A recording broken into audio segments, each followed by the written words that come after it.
The monitor flatlined at 2:37 a.m. Dr. Rachel Martinez looked up from the crash cart, her hand still pressed against the patient's chest. 18 minutes. They'd been trying for 18 minutes. Around her, the code team moved with practiced efficiency, but their movements had started to slow, the kind of slow that comes when everyone knows what's next. Time of death, someone would say soon, and they'd step back, remove their gloves, move on to the next emergency, except for one person. Standing near the door, holding a mop bucket, was Thomas Chen, 61 years old, night shift janitor. He'd cleaned this ICU bay 3 times already tonight, and he was watching the monitor with an expression no one else in the room had time to notice. Not concern, not sadness, recognition. If you've ever been invisible in a room full of people who thought they knew everything, stay with me. Thomas had worked at St. Catherine's Hospital for 11 years. Every night, 7 p.m. to 7 a.m. 12 hours of mopping floors, emptying biohazard bins, sanitizing surfaces that patients and families never saw but depended on completely. He moved through the hospital like a shadow. Quiet, efficient, unnoticed. To most of the staff, he was just part of the infrastructure, like the HVAC system or the backup generators, essential but forgettable. But Thomas noticed everything. He noticed which nurses worked doubles 3 nights in a row, which residents made mistakes when they were tired, which doctors ordered tests they didn't need because they were covering for something they'd missed. And he never said anything, because 11 years ago he'd learned what happened when you spoke up. Before Thomas held a mop, he'd held a scalpel. Dr. Chen, trauma surgeon, Boston Medical Center, 14 years of practice, 3,000 successful surgeries. A career built on precision, speed, and the kind of confidence that saves lives in seconds, until the night it didn't. The patient was a 17-year-old kid. Motorcycle accident, internal bleeding. Thomas had operated, done everything right, every step, every decision. But the kid had an undiagnosed clotting disorder. Rare. 1 in 50,000. The kind of thing that doesn't show up in emergency blood work. The kind of thing that turns a routine surgery into a tragedy. The kid died on the table, and Thomas reported it. Exactly as he should have. Complete transparency, full disclosure. But the family sued, and the hospital, facing bad press and a potential settlement, needed someone to blame. Not the disorder, not the circumstances, not the system. Him. They didn't fire him. That would have been too obvious. Instead, they made it impossible to stay. Peer reviews that questioned every decision. Surgical privileges quietly restricted. Colleagues who stopped meeting his eyes in the hallway. 6 months later, Thomas resigned. He could have fought it. Could have moved to another hospital, another city. But something had broken inside him. Not his skill, not his knowledge. His belief that medicine was about saving people, not protecting institutions. So he walked away. And for 2 years, he didn't practice at all, until he needed a job. Any job. And St. Catherine's was hiring. The night supervisor who interviewed him didn't recognize his name, didn't ask about his background, just handed him a mop and a uniform. And Thomas took them.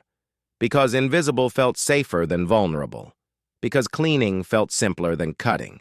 Because after everything he'd lost, he couldn't lose anything else. But he'd never stopped being a doctor. Not really. He still read medical journals on his breaks. Still listened when doctors discussed cases in hallways he was mopping. Still saw things, patterns, mistakes, opportunities. He just never said anything. Until tonight.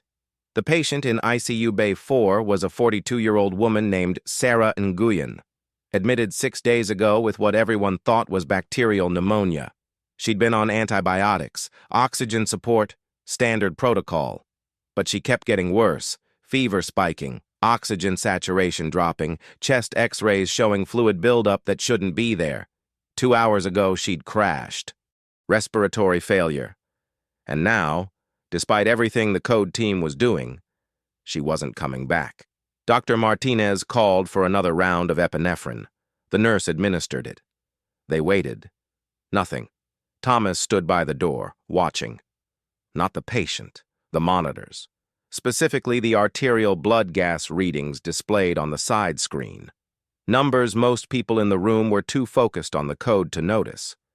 But Thomas noticed, because those numbers told a story. Not of pneumonia, of something else entirely. Dr. Martinez checked the time. How long? 19 minutes, the nurse said. Martinez's shoulders dropped slightly. She looked at the patient, then at the team. I think, she started. But she didn't finish, because Thomas stepped forward. Excuse me.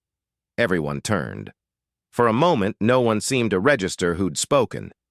Then Dr. Martinez saw him. The janitor. Her expression shifted. Confusion, then irritation. Not now, she said. Thomas should have stopped. Should have stepped back. Should have returned to being invisible. But he looked at Sarah Nguyen.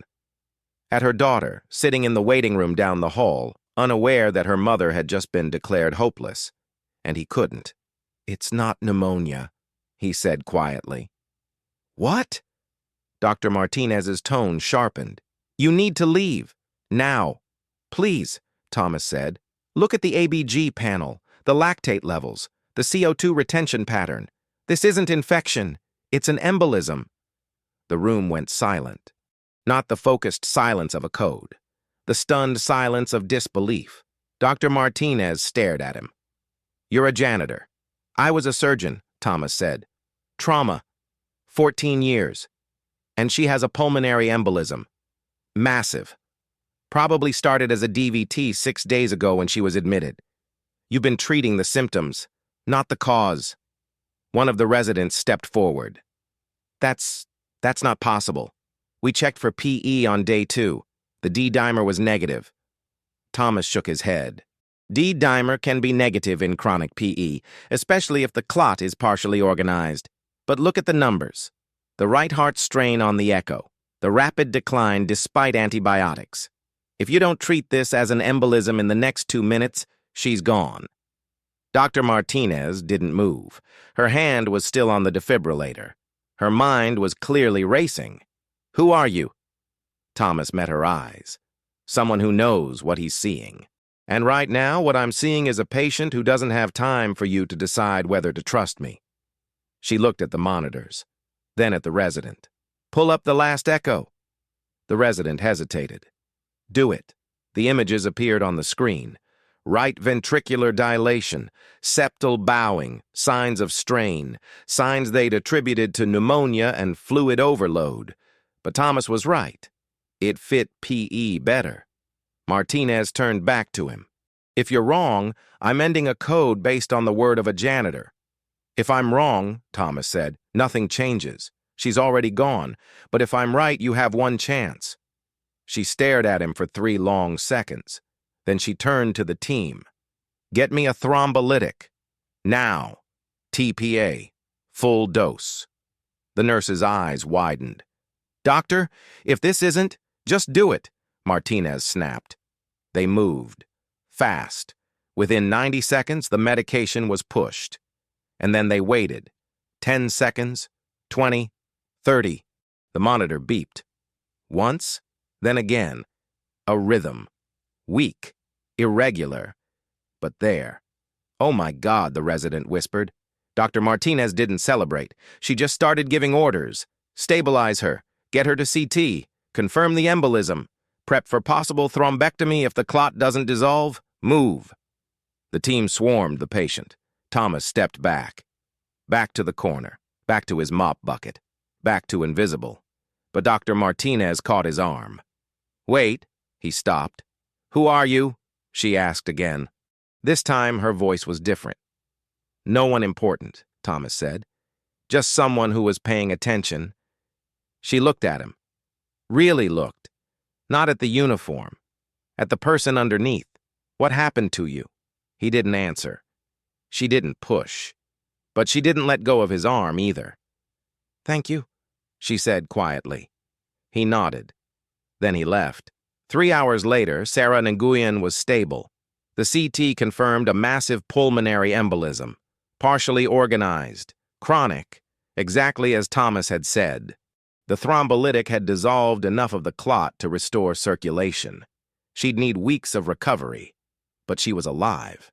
Dr. Martinez sat in the break room, staring at her coffee.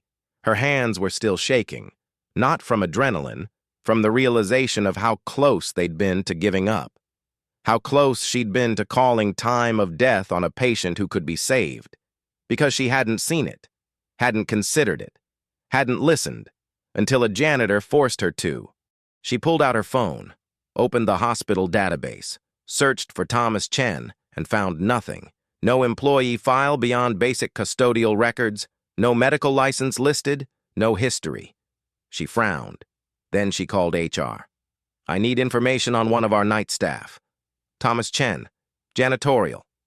There was a pause. Then, I can send you his employment file. But why? Just send it. 10 minutes later, it arrived. And Dr. Martinez read it, then read it again. Then picked up her phone and called the chief of medicine. The next evening, Thomas arrived for his shift as usual. Clocked in, changed into his uniform, grabbed his cart. But when he reached the ICU, Dr. Martinez was waiting. We need to talk. He stopped. Am I being let go? What? No. Then what? She gestured to an empty conference room. Please. He followed. Inside, 3 other people were waiting. Dr. Patel, chief of medicine, Dr. Okafor, head of emergency medicine, and Janet Moreno, hospital administrator. Thomas's stomach sank. Dr. Chen, Dr. Patel said. Thomas blinked. You looked me up. We did, Patel said. Boston Medical Center, trauma surgery, 14 years, impeccable record until a case went wrong, Thomas finished. A case that wasn't your fault, Patel continued. We read the file, all of it, including the lawsuit, the settlement, the circumstances. You were scapegoated. Thomas didn't respond. Dr. Patel leaned forward. Why didn't you tell anyone? Because it doesn't matter, Thomas said. I'm not a surgeon anymore. Dr. Okafor spoke up. You saved a woman's life last night, using knowledge and instincts that don't disappear just because you stop practicing. That matters. Thomas looked at them. What do you want from me? Dr. Martinez stepped forward. We want to offer you a position. Consulting role. You'd review complex cases, provide second opinions, work with our diagnostic teams, not surgery, not patient care, but medicine. Real medicine. Thomas shook his head. I can't. Why not? Because I don't trust it, he said quietly. I don't trust that when something goes wrong, you won't do to me what they did before. The room went silent. Then Dr. Patel spoke. You're right. I can't promise that. Institutions protect themselves. It's what they do. But I can promise that if you work with us, we'll fight for you. Because what you did last night wasn't just save a patient. You showed us what we'd stopped seeing. That knowledge doesn't come from hierarchy. It comes from attention. And we need more of that. Not less. Thomas looked at Dr. Martinez. Why do you care? Because you made me better, she said simply. And because Sarah Nguyen's daughter got to hug her mother this morning. That doesn't happen if you stay silent. He was quiet for a long time. Then he nodded. Part-time. I keep the custodial job. If this doesn't work, I need something to fall back on. Deal, Patel said. Thomas stood, then turned to leave.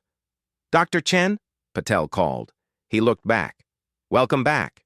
Thomas didn't smile, but something in his eyes shifted, just slightly, and he left the room. Not invisible anymore, just seen. 3 months later, Sarah Nguyen returned to the hospital for a follow-up appointment. She'd recovered, fully. No permanent damage, no long-term complications. Just a second chance she didn't know she'd almost lost. As she walked through the lobby, she saw him, the man mopping the floor near the elevators. She stopped. Excuse me. Thomas looked up. Yes?